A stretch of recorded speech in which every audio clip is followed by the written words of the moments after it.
নমস্কার বন্ধুরা, the fuzzy ফ্যামিলিতে সকলকে স্বাগত জানাই। আজ আমার বাড়িতে প্রথমবার বানানো হচ্ছে ডালিয়া আর উপমা। সঙ্গে থাকুন, দেখতে থাকুন রেসিপিটা।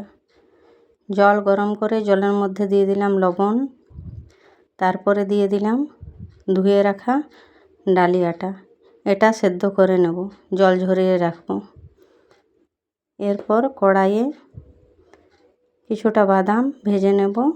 তারপর দিয়ে দেবো কড়াইয়ের মধ্যে মায়ের হাতের বানানো গাওয়া ঘি।